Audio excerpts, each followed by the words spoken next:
everyone! Today we're going to be comparing 3 different cameras for vlogging, content creation, creating stuff while traveling. So the first camera we have today is the Sony a7C. This is a full-frame 24 megapixel mirrorless camera body with an interchangeable lens mount. The pros of this are that you can use wide-angle lenses to vlog with, but you can also change your lens to do different styles of photography and videography. For example, I like using my G Master lenses on the a7C to do portrait photography with, but for this comparison video, we are going to be using the kit lens. Next up, we have the new Sony ZV-1 Mark II. This is a small camera body with a fixed lens and a 20 megapixel 1-inch sensor. Its size is great for traveling with and having with you at all times since it's very lightweight. And finally, we're going to be comparing both those cameras with the iPhone 14 Pro Max because let's face it, lots of people use their phones to create content nowadays. This camera is arguably the easiest one to travel with since it's most likely already in your pocket regardless of whether you are choosing to film something that day or not. Both the front and rear cameras are 12 megapixels. While the main camera is capable of 48 megapixels, you can only utilize that if you're taking photos in RAW. The first thing I want to do is compare the widest focal length and the most zoomed in focal length we have with each of the cameras. So I've set up a tripod and we're going to take turns getting shots on every single camera. First we have the a7C with the 28 to 60mm f4 to 5.6. This is the kit lens that originally came out with the a7C, so I thought it would be good to use for today's comparisons. The ZV-1 Mark II has a new, more useful focal length than the ZV-1 Mark I in my opinion. This camera has the full frame equivalent of 18 to 50mm, so it's wider, which I find handy for vlogging.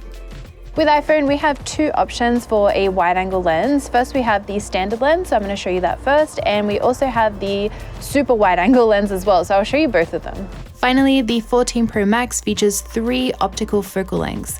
These are the full frame equivalent of 13mm for the wide camera, 24mm for the main camera, and 77mm for telephoto. We also have the 23mm selfie camera. All 3 cameras look pretty similar side by side. I do love how the iPhone has a wide camera built in.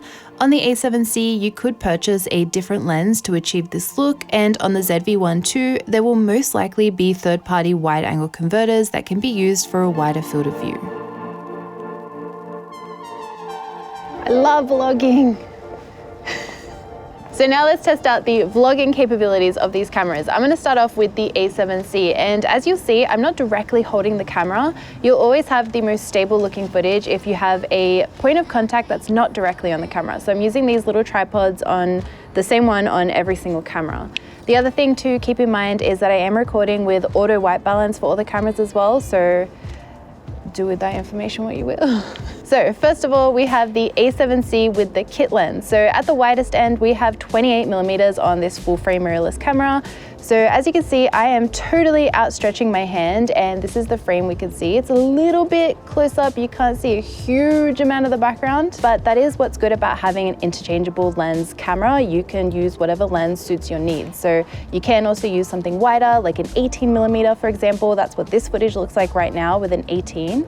And now we're back to the 28. Now we're on the ZV-1 Mark II, and as you can see, it's quite a wide frame that you can see around me. So I'm pretty prominent in the frame, but you can also see heaps of the background. And what's really good about this is that you don't have to fully outstretch your arm completely while you're talking to the camera, which can get pretty tiring. You can relax your arm a little bit. So here I've got my arm a little bit more bent, and it's just easier to vlog like this for longer periods of time. Last but not least, we have the iPhone 14 Pro Max, which is going to make life a little bit complicated for us today with the comparisons that we're doing. So first of all, we are filming in 4K 25p on the iPhone using the front-facing camera, which is not the highest quality camera, but this is what it looks like. It's quite wide as well. I'm prominent in the frame, and you can see plenty of the background too. So since the front-facing camera isn't the highest quality camera, what I actually like to do, and I do quite often, is I film without being able to see myself. So I'm using the higher quality rear cameras instead. So this is what it looks like with the standard camera, and I'm filming this in 4K 60p. And what I like to do the most often is use ultra wide when I'm filming with the rear cameras as well. So here you get like the widest selfie image possible. Something that I like about filming in this way where you can't see the screen is that you end up looking at the lenses when you're filming instead of at yourself. So it looks a bit more natural too. Wow, that is a lot of me, sorry. While the ZV-1 II has an 18mm lens, I do have steady shot on for more stable footage. This causes a bit of a crop, but it's still wide enough to vlog with. In today's test, the ZV and both iPhone cameras, in my opinion, have the most comfortable focal lengths to film yourself with. The ZV-1 II and iPhone's main camera also have the most similar image quality, but I am preferring the ZV as I find iPhone over sharpens the image, which I'm not a big fan of. The image quality of the A7C is superb as well. It's nice and sharp, and even with the kit lens, you have that slight depth of field. Auto white balance also looks good on all the cameras, although the A7C was consistently cooler than the other two, which makes me look a little bit pale. This is something you can easily adjust on the A7C and ZV-1 Mark II in camera, but you can't fix on iPhone with the native camera app. Bins! Maybe without at least one bin. No bins. Next, let's do some walking and talking so we can see what the image stabilization of each camera looks like. Let me know what you think in the comments, but personally, the iPhone wins for me with IBIS. The footage is just so buttery smooth, even when I'm switching hands with the tripod. It's so smooth, you can barely tell I've switched it over. The ZV-1 II has great stabilization as well, and it looks very stable when I'm walking around. The only thing that's distracting me is the visible jitter of steady shot when I move quickly or the camera jolts.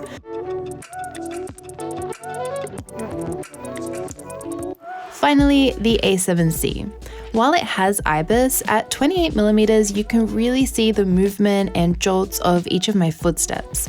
It also shakes around quite a lot while I'm talking. To mitigate this, you can use a wider focal length, as the wider you go, the smoother the footage will look. Something I do like is the motion blur of the A7C looks very smooth and natural.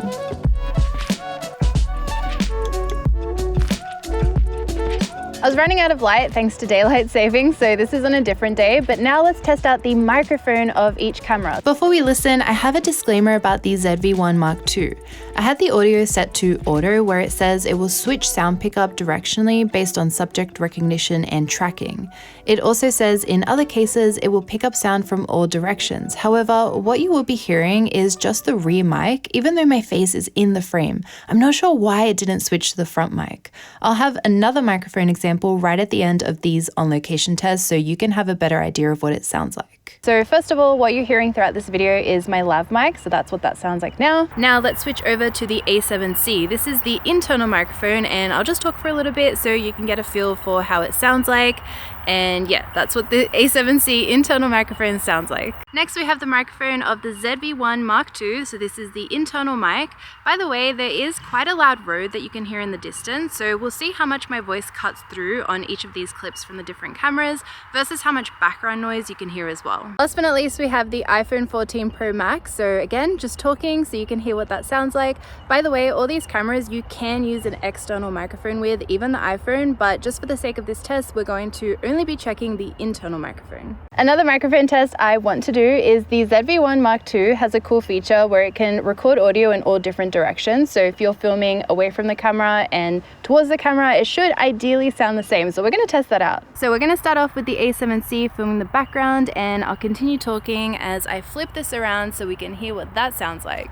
And I'm going to say that every single time. It's going to get repetitive. So right now I'm filming the background, so we'll see what the microphone sounds like when I'm doing that, and I'll continue talking as I flip the camera around and we can compare what that sounds like. So right now I'm filming the background so we can hear what the microphone sounds like. Then I'm also going to continue talking and flip the camera around so we can hear the difference. While we look at some extra B-roll I filmed with all the cameras, here is the front-facing audio of the ZV-1 Mark II, just so you can hear a proper example of it since it wasn't working on location the other day. Back to my lav mic. All three cameras are very snappy with autofocus. They all do a great job at shifting focus from the subject to something held up at the camera and back to the subject again. The main differences you'll find with these cameras is image quality and usability. So I want to share with you a few of the features that make each camera stand out to me. In my opinion, the biggest selling point of the A7C is that it is a full frame camera with the ability to change the lens. So you can use this for more than just content creation or vlogging. The iPhone is super convenient with amazing stabilization and pretty good image quality. I do feel like it's missing that 3D pop to the image, and again, I'm not a fan of the over sharpening and over compression. On the other hand, it is nice that you get a fully processed video file straight out of camera with lots of details in the shadows and highlights. Finally, I think the ZV-1 Mark II is probably the best of both worlds in this comparison, where you have a small,